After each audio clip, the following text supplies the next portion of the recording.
Bonjour, je suis ravi de vous retrouver pour Monde Numérique, l'hebdo du 4 février 2023. Cette semaine, on parle d'informatique quantique. Vous rêvez de comprendre exactement ce qu'est le quantique, à quoi ça sert et pourquoi la France brille dans cette discipline. On écoutera la société Pascal, pépite du secteur, qui vient de réaliser une importante levée de fonds pour développer son ordinateur quantique. On s'intéressera également à la menace que fait peser le quantique sur la sécurité des systèmes numériques. Heureusement, les spécialistes de la cryptographie post-quantique veillent au grain. On verra ça avec un chercheur d'Orange. Enfin, j'ai rencontré celui qui fait aimer le code aux jeunes de 7 à 77 ans, le youtubeur MiCode. Avec lui, on s'interrogera sur l'intérêt que suscitent les technologies auprès d'un public de plus en plus large. Bienvenue dans Monde Numérique, l'hebdo numéro 77. Monde Numérique, Jérôme Colombin. C'est donc avec un petit rhume, mais avec beaucoup de plaisir que je vous retrouve cette semaine. Et tout d'abord, pour vous dire que si la question environnementale vous intéresse, et surtout les technologies au service de l'environnement, eh bien, je vous invite à écouter la nouvelle série que je vous propose dans le podcast Monde Numérique, Objectif 2050. Chaque mois, un focus sur des innovations vraiment utiles pour le climat. Et l'invité exceptionnel du premier épisode qui est en ligne depuis le 31 janvier, c'est l'explorateur Bertrand Piccard. Avec lui, on s'interroge sur les rapports de la tech avec l'environnement. Sa fondation Solar Impulse a labellisé plus d'1 millier d'initiatives technologiques bonnes pour la planète. On en parle dans Monde Numérique Objectif 2050. Êtes-vous esclave de WhatsApp ? L'autre jour, je lisais un article du Figaro assez intéressant sur les gens qui se disent lassés, saoulés même des fameuses boucles WhatsApp, c'est-à-dire des groupes qui comprennent des tas de personnes et surtout des incessantes notifications tout au long de la journée que cela implique. Vous savez, ces groupes de parents d'élèves, de voisins, de familles proches ou lointaines ou de collègues de travail et tout ça, ça vibre, ça fait vibrer le téléphone en permanence. L'article citait notamment le cas d'un père de famille qui avait quitté un groupe qu'il partageait avec sa femme et ses filles, quasiment un plaquage en règle de la famille. Le problème, c'est que lorsqu'on quitte un groupe WhatsApp, eh bien, ça se voit, machin a quitté le groupe, et ça donne tout de suite l'impression qu'il y a un problème. Alors le Figaro interrogeait même un psy pour expliquer que certaines personnes arrivaient moins bien que d'autres à résister à cette pression mentale que constituent les notifications et les sollicitations. Évidemment, les plus fragiles, ce sont les plus jeunes. C'est vrai, ma fille m'avait expliqué lorsqu'elle était ado que si elle ne répondait pas assez vite à ses copines sur WhatsApp ou sur Snapchat ou je sais plus où, elle risquait carrément de déclencher des brouilles sérieuses. Alors, je dois avouer personnellement que moi, j'aime bien et je suis même carrément accro. Parce que WhatsApp, c'est aussi un moyen pour avoir des nouvelles des enfants qui ne vivent plus à la maison, quelle que soit l'heure de la journée, des photos des petits-neveux qui vivent dans un autre pays, et même des grosses blagues un peu vulgaires de certains potes qu'on voudrait pas forcément montrer à tout le monde, mais ça fait du bien de temps en temps. Sans compter le côté hyper pratique pour régler des questions de clés, de courses, de repas du soir, etc. Je connais même des familles qui se parlent sur WhatsApp alors qu'ils sont tous présents au même moment sous le même toit. C'est là que certains viendront brandir le « mais tout cela tue la vraie communication orale », ce dont je ne suis absolument pas convaincu, car c'est pas parce qu'on se parle via un téléphone qu'on va moins se parler en vrai quand on se verra. Au contraire, je suis persuadé que ça entretient le lien et les liens affectifs. Alors faut-il se déconnecter de WhatsApp ? Faut-il quitter ces satanées boucles ? Est-ce vraiment la meilleure solution ? Le problème, c'est que souvent, on l'a constaté, ceux qui partent aiment bien revenir, et c'est pas évident. Savez-vous que vous pouvez tout simplement muter, mettre en mode silencieux les notifications pendant quelques heures ou quelques jours? Ça peut régler le problème si on en a ras-le-bol. Et puis surtout, n'oubliez pas, d'une manière générale d'ailleurs, de régler le mode silencieux de votre smartphone pour qu'il n'y ait aucune notification, WhatsApp ou autre, pendant la nuit par exemple. Voilà, l'idée ce n'est pas de faire de la pub de WhatsApp, c'est pareil avec d'autres applis de communication du même genre, Messenger, Telegram, Discord, etc. C'était juste un clin d'œil en ouverture de cet épisode à propos d'un usage numérique qui probablement nous concerne tous. Et à partir de maintenant, j'aimerais même vous proposer régulièrement des petits billets d'humeur comme ça sur des sujets légers ou moins légers. N'hésitez pas à réagir sur les réseaux sociaux, à me dire ce que vous en pensez ou sur le site mondenumérique.info. Vous pouvez m'envoyer un mail ou même un message vocal. L'actu de la semaine. L'actu de la semaine avec des nouvelles de ChatGPT, l'incontournable petit chatbot boosté à l'IA qui continue de faire parler de lui. La semaine dernière, on parlait des remous dans l'enseignement, ChatGPT blacklisté dans des écoles, des universités, comme à Sciences Po par exemple, à cause des risques de triche. Eh bien, même si on peut se demander s'il ne vaudrait pas mieux essayer d'apprivoiser ce nouvel outil plutôt que de le dézinguer, toujours est-il que la société qui a créé ChatGPT, OpenAI, vient de proposer son propre outil de détection. C'est-à-dire qu'après avoir inventé le poison, OpenAI invente l'antidote. Voilà, si vous avez un doute, il suffit de copier-coller le texte dans le détecteur d'intelligence artificielle et celui-ci va vous indiquer quel pourcentage de chances il y a que ça vienne ou pas d'une IA. Le problème, c'est que apparemment, ça ne marche pas super bien. Parce que comme c'est une IA qui analyse un contenu venant possiblement d'une autre IA, eh bien, il y aurait de forts risques de faux négatifs, c'est-à-dire tout simplement qu'il se trompe et qu'il n'arrive pas à savoir que ça vient de ChatGPT, mais également de faux positifs, c'est-à-dire qu'il pense que ça vient d'une IA alors que ce n'est pas le cas, ce qui est quand même, avouons-le, assez vicieux.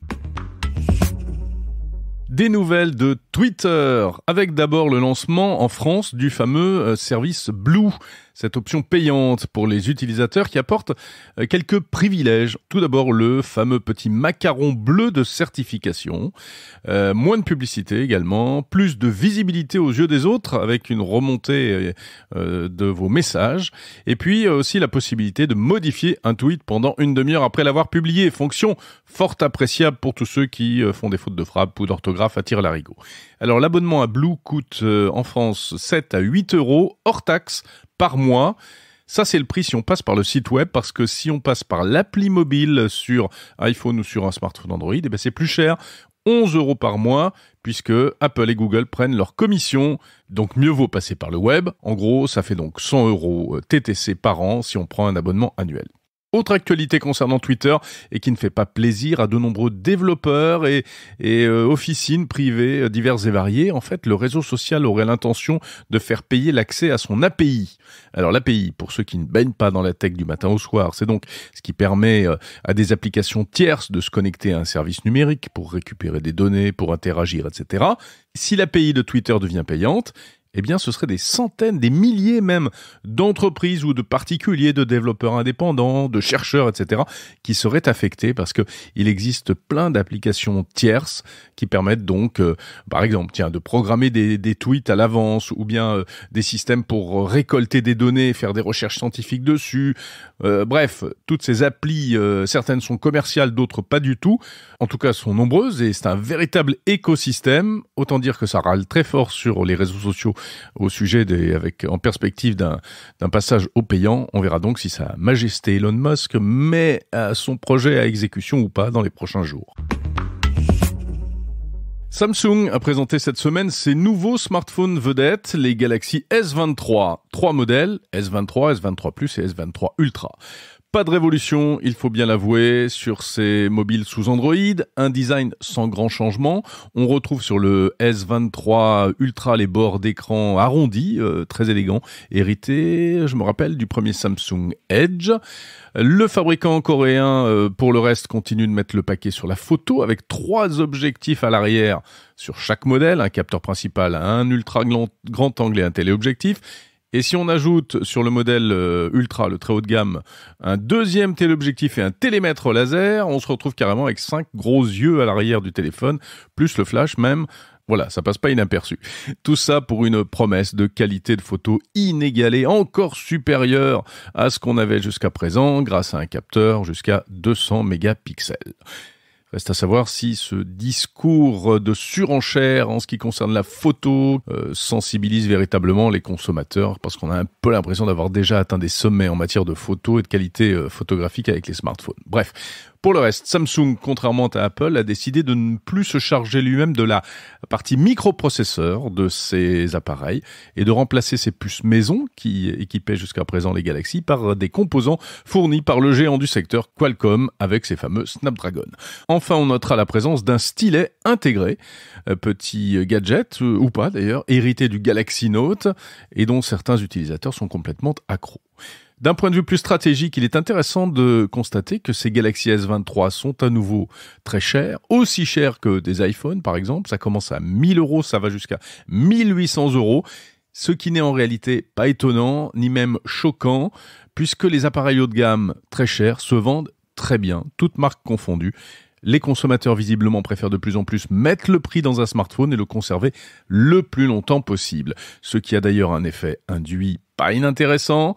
La production de smartphones aurait baissé l'an dernier. Donc les fabricants produisent moins, ce qui est mieux pour la planète, tout en maintenant leurs revenus. L'innovation de la semaine. L'innovation de la semaine, elle nous vient de chercheurs de l'université américaine Carnegie Mellon qui ont mis au point un système capable de voir à travers les murs grâce au Wi-Fi. En tout cas, de détecter des personnes et de suivre leurs mouvements et leurs déplacements. Comment ? Tout simplement grâce aux ondes, grâce à des routeurs Wi-Fi comme ceux que nous avons à la maison et à un petit peu d'intelligence artificielle. L'intelligence artificielle en question, elle s'appelle DensePose, c'est un modèle qui vient du groupe Meta. Alors en fait, c'est un système qui analyse les interférences produites par la présence d'un corps, d'un meuble, etc. dans le champ d'émission des ondes Wi-Fi. Les ondes se heurtent aux obstacles et en analysant avec précision les interactions, à l'aide de ce modèle d'intelligence artificielle, on arrive ainsi à repérer qu'il y a quelqu'un, que quelqu'un bouge, à distinguer une personne d'un meuble et même certaines parties du corps en 3D de manière assez précise. Les chercheurs ont réussi ainsi à déterminer, par exemple, combien de personnes se trouvaient dans une pièce, leur position exacte. Bon, alors, c'est assez étonnant en apparence, mais en fait, cette innovation, qui a beaucoup fait parler d'elle ces derniers jours, n'est pas totalement nouvelle, il faut le reconnaître. Des chercheurs du MIT aux États-Unis également avaient fait déjà des démonstrations du même genre en 2015. Et puis, il y en avait même eu avant. Alors, évidemment, ça s'améliore à chaque fois. Aujourd'hui, on nous met de l'intelligence artificielle en plus. Ça rend les choses plus précises. Et puis, à noter que des systèmes un peu dans le même genre sont à l'étude, par exemple, chez des opérateurs télécoms. Au sein du groupe Orange, j'ai vu personnellement un dispositif qui s'appelle le Wi-Fi Sensing, qui permet de détecter des mouvements dans une pièce avec les ondes Wi-Fi de la Livebox. Donc, une simple box Internet. À quoi tout cela pourrait-il servir ? Pour l'instant, c'est encore un peu expérimental, mais cela pourrait faire office de détecteur de présence dans un logement, pour un signal d'alarme, par exemple, ou bien encore pour gérer les éclairages de la maison dans le cadre d'un système domotique, mais également pour des systèmes de surveillance pour les personnes âgées, parce qu'on peut détecter la chute de quelqu'un à travers une porte ou une cloison, par exemple. Donc ça pourrait permettre de mettre en place des systèmes de surveillance un peu moins intrusifs, par exemple, que des caméras. Vous écoutez Monde Numérique. Dans un instant, les interviews de la semaine de Monde Numérique. On va parler d'informatique quantique, donc de code informatique, de développeurs et même encore un peu de ChatGPT également. Et puis avant cela, si vous passez par le site mondenumérique.info, n'hésitez pas à répondre au mini-sondage que je vous propose pour avoir votre avis sur les différentes rubriques de ce podcast, surtout si vous êtes un auditeur régulier. Voilà, c'est intéressant de savoir un petit peu ce qui pourrait être encore amélioré.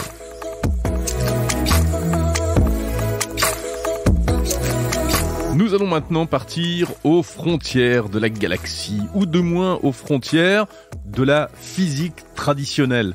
Loin là-bas, dans l'infiniment petit, au cœur de la matière, du côté du quantique. L'informatique quantique s'apprête à chambarder pas mal de choses, on le sait. Pourquoi ? Comment ? Où en est la France dans cette course au quantique ? On va voir ça avec l'une des stars françaises du secteur qui vient de franchir une étape importante en réalisant une très grosse levée de fonds. Je suis ravi de recevoir cette semaine dans Monde Numérique le dirigeant de la société Pascal. Bonjour Georges-Olivier Raymond. Bonjour Jérôme Colombin. Vous êtes CEO de Pascal avec un Q, start-up pépite française de l'informatique quantique, cofondée par Alain Aspect, il faut le rappeler, prix Nobel de physique 2022. Pascal fait du quantique. Comment vous allez nous l'expliquer ? Juste avant, petit préambule obligatoire, je dirais. Lorsque vous devez expliquer ce qu'est l'informatique quantique à votre maman, vous faites comment ? Vous dites quoi ? Je lui explique que c'est une nouvelle façon de faire du calcul. Le calcul de haute performance, aujourd'hui, c'est un élément indispensable dans notre économie. J'aime bien prendre l'exemple des avions, qui, moi, quand j'ai commencé ma carrière d'ingénieur, je suis assez âgé pour avoir vu les planches à dessin. Et maintenant, c'est tout fait en numérique. Et on est capable de faire ça parce qu'il y a des supercalculateurs qui sont capables de modéliser ces systèmes-là. Et alors, ces supercalculateurs sont très performants, mais il reste toujours des calculs qu'on aimerait faire plus vite, plus rapidement. Hein. Il y a des calculs qu'aujourd'hui prendraient des milliards d'années. Donc, en fait, on ne sait pas les faire. Et l'ordinateur quantique, par son mode de fonctionnement, hautement parallèle, il va permettre de ramener ces temps de calcul à une échelle beaucoup plus réduite de quelques jours. Et ça va être, il y a beaucoup de gens, de spécialistes qui pensent que l'ordinateur quantique va être le vrai enabler. Enfin, il va vraiment rendre possible la révolution de l'intelligence artificielle. Mais alors, comment ça marche? Qu'est-ce qui fait que cet ordinateur est tellement plus puissant? Il y a un raccourci qu'on est obligé de prendre pour expliquer comment ça marche, qui n'est pas rigoureusement vrai, mais ça aide quand même à comprendre ce qui se passe. C'est que l'ordinateur quantique, grâce à des états particuliers, dits des états intriqués, dont la découverte a valu le prix Nobel à Alain Aspect, ils permettent de créer des états différents d'un système, un nombre d'états très grand, et en même temps. C'est-à-dire qu'on est dans une superposition de plusieurs états. Et quand vous appliquez ça à l'informatique, il faut voir ça comme en fait un ordinateur qui va explorer plusieurs possibilités en même temps, en parallèle. C'est ce parallélisme-là qui permet d'avoir un potentiel gain exponentiel, enfin ça veut dire énorme en physique sur le temps de calcul. Voilà, c'est ça qui est parfois un peu difficile à imaginer, à conceptualiser, hein. En tout cas, il y a une chose, c'est que l'ordinateur quantique ne ressemble pas du tout à un ordinateur traditionnel. Et en plus, il existe plusieurs types d'ordinateurs quantiques. Parlez-nous un peu de celui de Pascal. Quelle est la voie que vous explorez pour faire du quantique? Pour mettre un peu de contexte, on va dire que aujourd'hui, on a inventé le transistor. Donc, on est dans les années 50 de l'informatique classique. Et il y a différentes technologies pour faire ce transistor. Et aujourd'hui, on cherche un petit peu quelle est la bonne. Et donc, nous, effectivement, à Pascal, on a une façon de faire. Donc, on va utiliser donc des particules quantiques. Parce que pour faire un ordinateur quantique, il faut qu'il y ait des particules quantiques. Il faut qu'elles soient individuelles, qu'elles se comportent quantiquement et qu'on puisse les contrôler. Et nous, on a choisi de faire ça avec des atomes. Donc, des atomes individuels. Et pourquoi on a pris ça? Parce que les atomes, en fait, ce sont ils sont fabriqués par la nature. Ok, vous faites du bon gros quantique atomique bio, on va dire. Voilà. Organique. C'est du qubit bio qui vient du plateau de Saclay.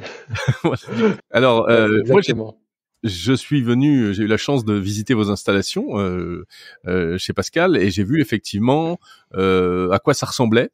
Donc l'ordinateur final, on peut dire, ça a la taille d'un container quasiment. C'est un peu plus petit, ça fait 3 mètres par 3 mètres par 2 mètres. Mais voilà, aujourd'hui, il n'y a pas d'enjeu pour la taille. Hein. Oui, il n'y a pas encore d'enjeu de miniaturisation. Non, pas du tout. Alors on comprend qu'il y a un très haut niveau de technicité, ça fait vraiment appel donc à la physique quantique, ce qui est sans doute l'une des disciplines les plus ésotériques aujourd'hui pour le commun des mortels. Maintenant, si on revient à des choses très très concrètes, cet ordinateur quantique de Pascal, il est déjà quasiment opérationnel, c'est bien ça? Enfin, il fonctionne, vous le commercialisez? On est en train, oui. Alors, on a une machine qui fonctionne déjà, qui nous a permis d'implémenter des cas d'usage, et on est en train d'en construire d'autres qui sont plus robustes, qui sont, on va dire, industriels, avec un niveau de disponibilité pour les usagers qui est beaucoup plus élevé et qui vont être surtout dédiés pour ça. Et ça, on est en train de le faire. On a tous une interface, on appelle ça le Quantum Computing as a Service. Donc, depuis la maison, vous allez pouvoir vous connecter à un ordinateur quantique et utiliser une fraction de son temps pour faire vos calculs. Waouh! Et n'importe qui pourra faire ça? Oui, bien sûr. Mais bon, enfin, il n'y aura pas d'intérêt pour le commun des mortels, mais si vous voulez, vous pourrez. Alors, là, vous venez de faire une importante levée de fonds, 100 millions d'euros, voilà, pour accompagner votre développement. Et votre développement, il en est où? Donc, vous l'avez dit, vous commencez à commercialiser. Alors, qui vous achète ces machines et pour faire quoi? Comme client, par exemple, on compte EDF et Crédit Agricole, qui pour l'instant utilisent le calcul déporté, c'est-à-dire via l'interface cloud. Mais à terme, moi j'espère qu'ils vont acheter des machines. Mais pour l'instant, c'est des centres de calcul et on met vraiment à disposition via cet accès à distance pour l'instant. Combien ça coûte un ordinateur quantique, Pascal? C'est très difficile de répondre. Ça dépend de beaucoup de choses. On est quoi? On est dans le million, les millions d'euros? On est Oui, c'est dizaines de millions d'euros? Oui, quelques dizaines, oui. Quelques dizaines de millions d'euros. D'accord. Alors, vous faites donc du quantique bio, du qubit bio, on l'a dit. Tout cela entre guillemets bien sûr, mais il paraît que le qubit bio, il n'est pas facile à dompter. Il est pas toujours parfait. Le Graal en informatique quantique, je crois, c'est le qubit parfait. Est-ce que tout cela est fiable ? On arrive à un niveau de fiabilité qui permet aujourd'hui de faire des calculs qui répondent à des vrais problèmes du business aujourd'hui. Avec Crédit Agricole, voilà, on a traité leur cas d'usage dans son entièreté sur les machines de Pascal. Ça a fonctionné, on a un résultat et il se compare. Il est tout à fait, pour l'instant, il est égal à ce qu'on fait sur leurs solutions en production. Ça, c'est une première mondiale d'avoir atteint ce niveau-là. Après, c'est pas parfait, on peut toujours faire mieux. Donc, on va améliorer nos qubits bio pour que plutôt que faire aussi bien, la prochaine fois faire mieux. Et ça, on sait comment faire. Et alors concrètement, c'est quel type de calcul, quel type d'application ? Alors dans le cas du Crédit Agricole, alors c'est assez pratico-pratique. Vous savez, quand une banque prête de l'argent, elle prend un risque, le risque de ne pas voir son argent être remboursé. Donc il y a il y a des organismes financiers qui mettent des notes aux emprunteurs pour essayer d'estimer le niveau de risque. Et un des enjeux pour les banques, c'est d'arriver à prédire les gens qui vont pas être capables de rembourser. Alors les gens, ça peut être aussi des institutions ou des pays. Je ne stigmatise évidemment personne. Mmh. Mais c'est important pour elles d'avoir ce contrôle-là. Donc ils ont des modèles très complexes qui se basent sur des données, sur leurs données historiques énormes, pour essayer justement de prédire les organismes susceptibles de ne pas rembourser, pour mieux gérer le risque. Et avec l'ordinateur quantique, aujourd'hui, en fait, on est capable de trouver des meilleurs paramètres à cet algorithme pour le rendre plus efficace. Et c'est ça qu'on a réussi à faire avec le Crédit Agricole. C'est une première. Ah oui. Dans tout ce que vous pouvez voir d'autre dans la littérature, ça va être des cas d'usage industriel qui sont apportés par l'industrie. Ça, je ne vais pas dire le contraire. Mais par contre, ils sont implémentés à une toute petite échelle. C'est-à-dire qu'au lieu de prendre les données dans leur ensemble, comme ils n'ont pas la puissance de calcul quantique suffisante, ils sont obligés de réduire ce set de données. Et en fait, il est réduit à peau de chagrin, ce qui fait qu'à la fin, ça reste un jouet. Vous voulez dire que chez les autres, c'est plus de la preuve de concept, en fait. Exactement. Des échantillons. Autre type d'application utilisée par l'ordinateur de Pascal ? Alors, on s'en sert pour améliorer la distribution d'électricité. Là aussi, il y a des vrais enjeux. Le cas d'usage qu'on a traité avec EDF, c'est celui du chargement d'une flotte de voitures électriques. Imaginons qu'un jour en France, on ait 30 millions de voitures électriques. Et ce qui va se passer, c'est que les gens vont rentrer chez eux après le travail et vont brancher leur voiture sur la grille pour la faire recharger pendant la nuit. Et si vous faites ça sans précaution, c'est simple, vous faites sauter le réseau parce qu'il y a une telle demande qu'on ne peut pas y répondre. Donc, il faut être capable de lisser cette charge.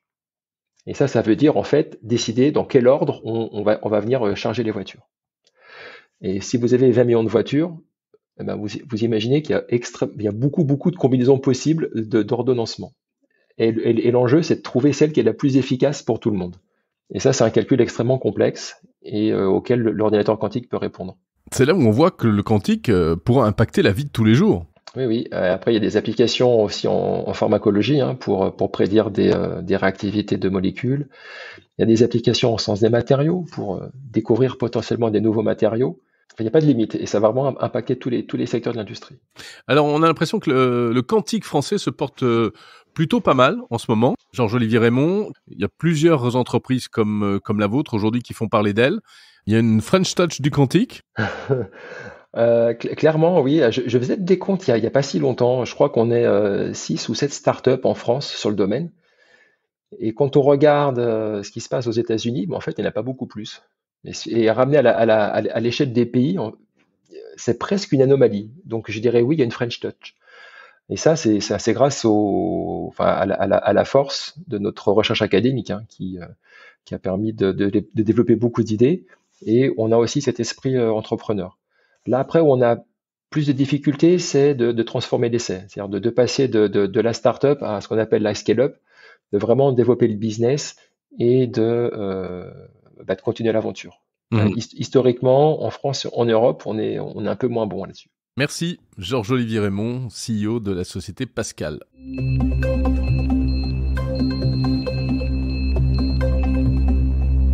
L'informatique quantique devrait donc servir à plein de choses, très prometteuses. Mais il y a cependant un aspect un peu moins réjouissant qu'on est obligé d'évoquer à chaque fois quand on parle de quantique. C'est la menace que font planer ces ordinateurs du futur sur nos systèmes de sécurité numérique, tous les systèmes de sécurité. Et le problème se pose même dès aujourd'hui, vous allez comprendre pourquoi. Bonjour Sébastien Canard. Bonjour Jérôme Colombin. Vous êtes ingénieur de recherche et expert en sécurité chez Orange. On se retrouve dans le cadre du partenariat entre Orange et Monde Numérique. Une fois par mois, on fait le point sur les recherches dans les labos de l'opérateur Orange. Pour parler aujourd'hui donc de cryptographie post-quantique. Alors avant toute chose, peut-être, qu'est-ce que c'est que la cryptographie, Sébastien ? Alors, la cryptographie, c'est le moyen dont nous disposons aujourd'hui pour sécuriser l'ensemble de nos communications, donc que ce soit dans nos cartes bancaires, dans nos téléphones mobiles ou sur nos navigateurs Internet. Voilà, c'est le cœur mathématique de ce qui permet de sécuriser l'ensemble de nos communications. Donc ce sont les fameux protocoles de chiffrement RSA. Oui, les protocoles de chiffrement comme RSA, il y a aussi des protocoles de signature. Voilà, il y a des systèmes comme AES aussi, par exemple, qu'on utilise quotidiennement de nombreuses fois sans forcément le savoir. Et alors le problème, c'est que la sécurité de ces fameux protocoles de chiffrement risque d'être remise en cause du fait de l'informatique quantique. Oui, c'est un peu ça. Alors en fait, il faut savoir que la cryptographie, donc celle dont nous venons de parler, est bien établie et solide depuis une cinquantaine d'années. Voilà, on la maîtrise complètement. Mais c'est vrai que voilà, on a depuis quelques temps une menace qui grandit un petit peu, donc qui est encore assez lointaine.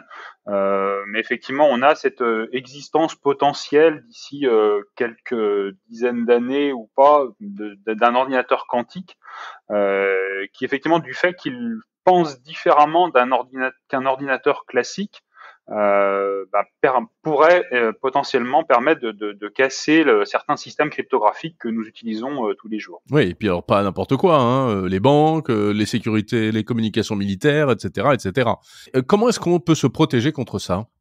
Nous avons des alternatives, donc d'autres systèmes cryptographiques basés sur des mathématiques différentes qui pourraient permettre de contrer cette puissance des ordinateurs quantiques. Donc l'idée, c'est de trouver des nouveaux problèmes mathématiques pour lesquels on ne connaît pas d'algorithme quantique ou pour lesquels on sait que les algorithmes, les ordinateurs quantiques ne seraient pas plus forts qu'un ordinateur classique. C'est pas forcément plus compliqué, c'est juste différent. Voilà, aujourd'hui, là, on parlait de RSA tout à l'heure, il est basé sur la difficulté de factoriser un très grand nombre. Effectivement, aujourd'hui, on ne sait pas faire avec des ordinateurs classiques quand le nombre est suffisamment grand. Un ordinateur quantique serait capable de faire ça très rapidement. Pourquoi est-ce que c'est important de se protéger et de penser à ça dès maintenant, Sébastien Canard, alors que l'ordinateur quantique n'est pas encore vraiment une menace ? Alors, il y a deux raisons principales. La première, c'est qu'il y a des financements assez monstrueux aujourd'hui sur l'amélioration de ces ordinateurs quantiques. Alors, il faut savoir que les ordinateurs quantiques, ils n'ont pas pour seul intérêt de casser la cryptographie, bien évidemment. Ils ont aussi beaucoup d'autres applications notamment autour de l'intelligence artificielle. Donc, c'est essentiel, effectivement, de faire cette recherche-là. Et donc, voilà, il y a des grandes sociétés comme Google, IBM ou même la NASA qui mettent des millions et des millions de dollars pour essayer d'améliorer les ordinateurs. Ce qui fait à peine une dizaine d'années, il y a eu une évolution assez phénoménale de la puissance de calcul de ces processeurs quantiques. Donc on a tout intérêt à être prêt. Plus tôt on l'anticipe, mieux c'est pour la sécurité de nos données. Donc ça, c'est la première menace. La deuxième, qui est sans doute celle qui fait le plus bouger aujourd'hui, notamment toutes les autorités de sécurité, comme l'ANSSI en France par exemple, c'est la problématique du stocker maintenant, déchiffrer plus tard. C'est-à-dire qu'on ne peut pas empêcher quelqu'un aujourd'hui d'écouter une communication qui serait chiffrée avec un système RSA, par exemple, et de simplement stocker cette donnée-là dans un coin de sa mémoire d'ordinateur, et puis d'attendre 10, 20 ans, 30 ans, 50 ans qu'un ordinateur quantique arrive pour être capable de déchiffrer très rapidement ce message-là. Alors si pour la plupart de nos communications, ça a assez peu d'intérêt, voilà, dès qu'on touche à des données extrêmement sensibles au niveau étatique, au niveau militaire, là, ça pose d'énormes problèmes parce qu'on a des informations qui, dans 10, 20, 30 ans ou même plus loin, seront toujours aussi sensibles et toujours aussi pertinentes. Au-delà de ce point ultra sensible des communications militaires ou diplomatiques, etc., quelles sont les autres applications que pourraient permettre ces algorithmes que vous avez développés ? Alors, ça permet pas forcément de nouvelles applications, c'est pas l'objectif. L'idée, c'est vraiment de rendre ces applications, les applications qu'on utilise quotidiennement pour la plupart, ou d'autres un peu moins, aussi sûres qu'elles ne le sont aujourd'hui sans ordinateur quantique. Donc, ça va pas créer de nouveaux services, ça va juste sécuriser de façon différente. Ouais. Donc après, voilà, dans le contexte du projet Prometheus, on a notamment montré un peu quelle était la maturité de la cryptographie post-quantique dans des cas d'usage très concrets, notamment un sur le vote électronique, voilà, avec notamment un partenaire espagnol, donc Scytl, qui lui aujourd'hui a un produit de vote électronique qui est utilisé dans de nombreux contextes. Et voilà, donc on a montré comment est-ce qu'on pouvait transformer leur outil actuel en un outil qui serait résistant aux ordinateurs quantiques. On a aussi travaillé sur deux choses qui intéressent la Commission européenne aujourd'hui. C'est d'une part d'avoir une carte d'identité numérique, une carte d'identité européenne numérique qu'on pourrait utiliser pour montrer certaines choses, pour montrer qu'on a certains droits, mais dans un souci de respect de la vie privée, notamment avec la problématique du stocker maintenant, déchiffrer plus tard. Voilà, l'aspect assurer une sécurité même face aux ordinateurs quantiques, c'est quelque chose qui est important, notamment par rapport à la protection de la vie privée de tous les citoyens de la communauté européenne. Et puis aussi quelque chose autour du paiement et du respect de la vie privée des personnes qui vont utiliser un système de paiement électronique. Là aussi, on a travaillé aussi sur ce genre de choses. Merci beaucoup, Sébastien Canard, ingénieur de recherche et expert en sécurité chez Orange.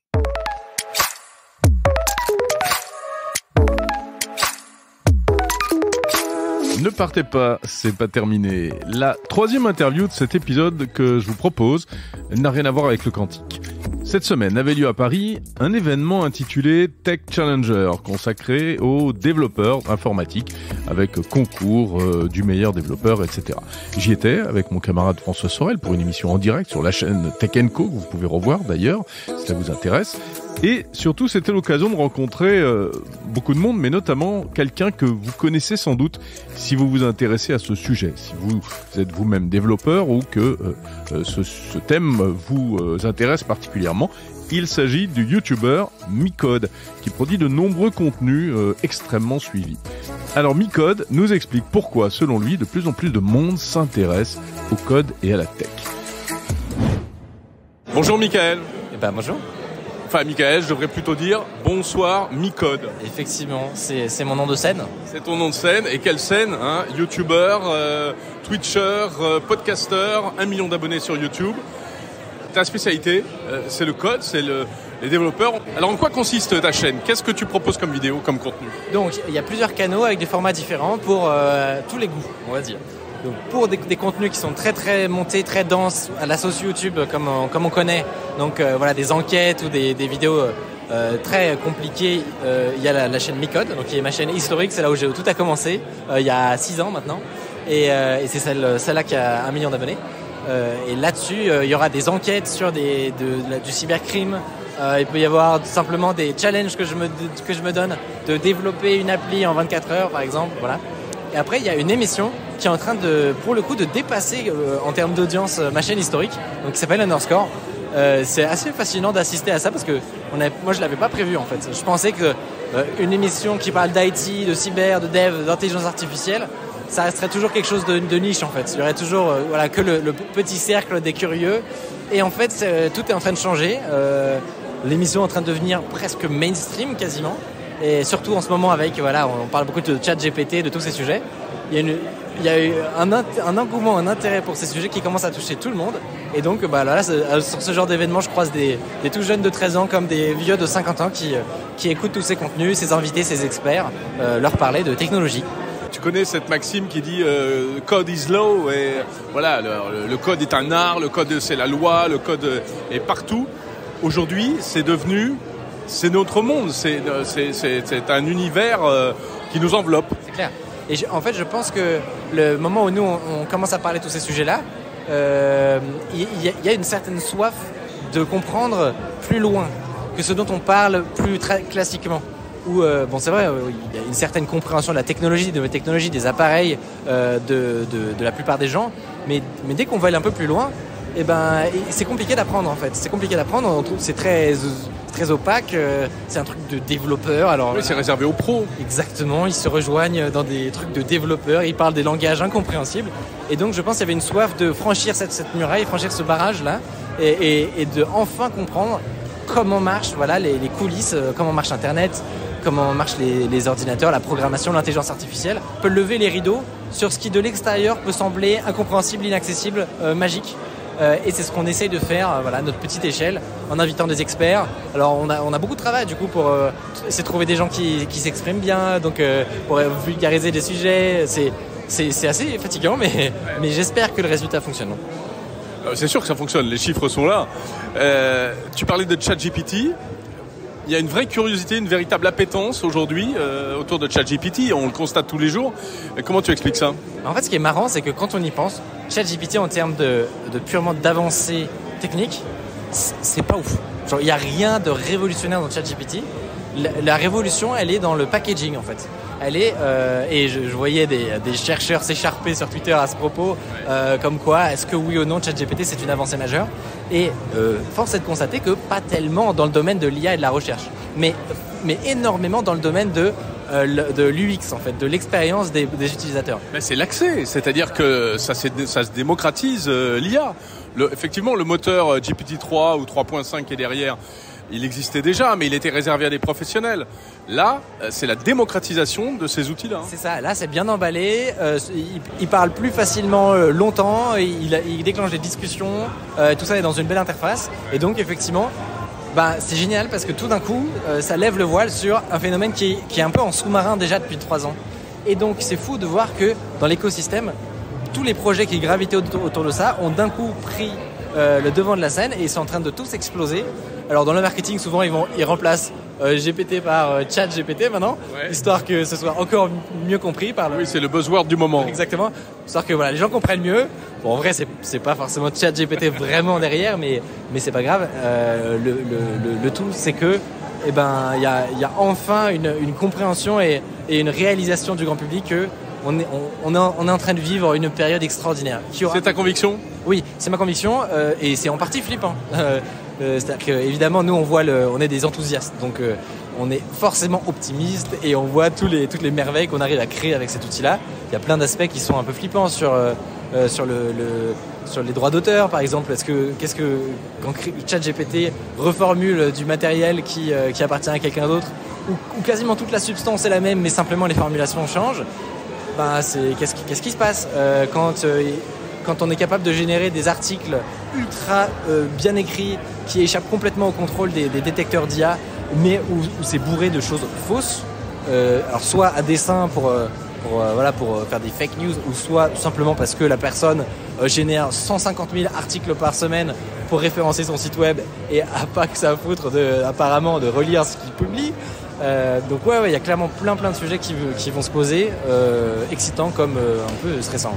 Allez, une dernière question. Le podcast cette semaine est consacré surtout à l'informatique quantique. Tu en parles sur ta chaîne Micode ? Oui, alors pour ceux qui sont intéressés, qui veulent justement avoir un peu plus de coulisses sur très concrètement aujourd'hui, ok, on en parle, on fait des projections sur le futur, c'est bien, mais si on veut du concret, aujourd'hui, est-ce que c'est possible d'utiliser un ordinateur quantique ? Est-ce que ça existe du code quantique ? Comment ça s'écrirait ? Qu'est-ce que ça permettrait de faire ?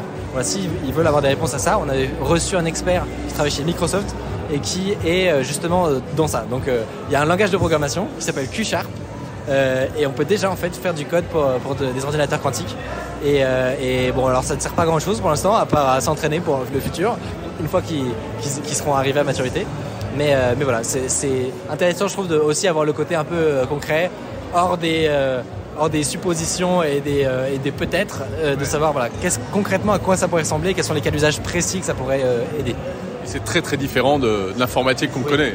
Oui, clairement, faut pas se faire d'illusions, on n'aura pas un petit cube chez nous quantique qui vole, qui nous permettra de jouer en 250 FPS en 4K. C'est pas ça, c'est vraiment, ça n'a rien à voir, mais c'est pas pour autant inintéressant. Au contraire, ça a à voir avec plutôt de l'industrie, des cas très précis dans la recherche, et c'est une porte qui s'ouvre, c'est hyper intéressant.